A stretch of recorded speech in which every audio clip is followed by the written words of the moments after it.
el siguiente bloque, en la siguiente mesa en la que vamos a analizar lo que está sucediendo en las elecciones argentinas, pero la Cámara Nacional Electoral acaba de informar que las boletas de sufragio que presenten roturas o que tengan distinto número que el asignado son válidas y que debe primar la voluntad expresada por el elector sobre cualquier otra circunstancia. En este sentido, la Cámara Nacional Electoral Argentina señala que el artículo 101 del Código Nacional Electoral establece que aunque el número de la boleta esté lesionado, son válidas las boletas cuando tienen las categorías y la agrupación política legible. De la Morena, historia importante por lo que estabas diciendo sobre el posible empate técnico. Sepan quienes se incorporan ahora que ahora mismo las encuestas dan un empate técnico y que conoceremos prácticamente dentro de 2 horas y cuarto los primeros resultados, supuestamente, porque también se está diciendo que no se sabe la hora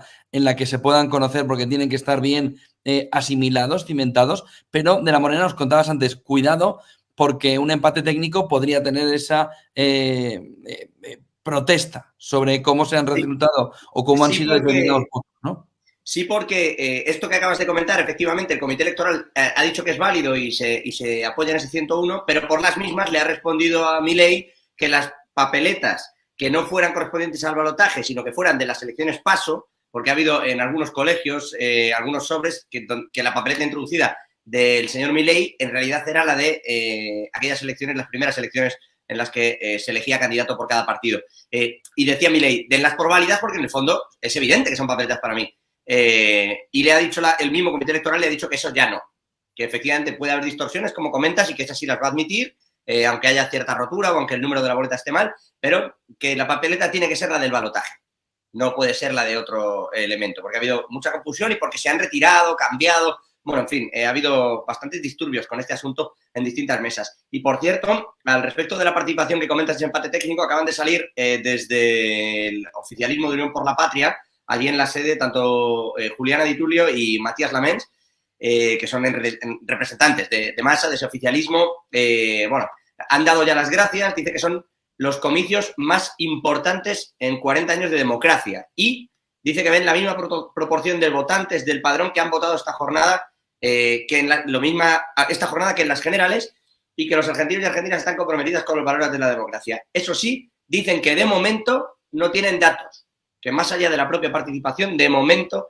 no conocen ellos tampoco los colegios que tienen alrededor, en qué punto están y cómo se están manejando esos datos. El peor golpe que se le puede ejecutar a Israel lo acaba de recibir, y no por parte de Hamás, no por parte de Palestina, sino por parte de Estados Unidos. Comentado en anteriores videos que se estaba presentando el plan presupuestario en el cual tenía que fijarse las operaciones del gobierno federal al menos durante 2 meses, pero en este plan no se hablaba de las ayudas para Ucrania, pero tampoco para Israel. Muchos pesimistas decían que bueno, esta situación no iba a llegar a mayor puerto, tomando en cuenta que tenía que pasar por el Senado y también por el presidente Joe Biden. Pues acaba de suceder. Joe Biden ha promulgado la ley que termina financiando las operaciones del gobierno federal sin ayudas, ni a Ucrania ni a Israel. Pero la situación es todavía peor. Vamos a entender un poco esto primero. Resulta que si no se aprobaba esto, básicamente el gobierno estadounidense se iba a quedar sin saldo, sin recursos para poder pagarle a los propios funcionarios, es decir, a los mismos que terminan trabajando estas leyes. Y claro, esto iba a ser un escándalo porque se iban a quedar, por ejemplo, sin el tipo de pagos dentro del tema de los días de acción de gracias. Claro, así como lo escuchan, las cenas, las reuniones familiares, y lo que termina generando cierto parón dentro del gobierno no se iba a poder cobrar. Y sí, en este momento entonces se ha demostrado que es más importante el dinero, los recursos que necesita cada individuo dentro de la propia sociedad política de Estados Unidos antes que apoyar a Israel o a Ucrania. Y que claro, cuando se te toca el bolsillo, las medidas se hacen de manera mucho más rápida. Nadie criticó, nadie terminó haciéndole feo a este tipo de acción, y ni siquiera el Senado, ni la Cámara de Representantes, ni mucho menos el propio presidente Joe Biden. La tensión que se está viviendo en Israel, o en este caso en la administración de Benjamín Netanyahu, empieza a escalar unos niveles que no se pueden creer. Acaba de salir el Frente Israel a decir que ellos tienen indicios, fuertes indicios, de que habría rehenes de Hamás retenidos en los hospitales y por eso los estarían atacando. ¿De qué se trata esto? Vamos a comer. El primer ministro de Israel, Benjamín Netanyahu, acaba de asegurar que existen fuertes indicios de que los rehenes retenidos por Hamas se encontraban en el hospital Al-Shifa de Gaza. Ahora, ¿cuál es el problema?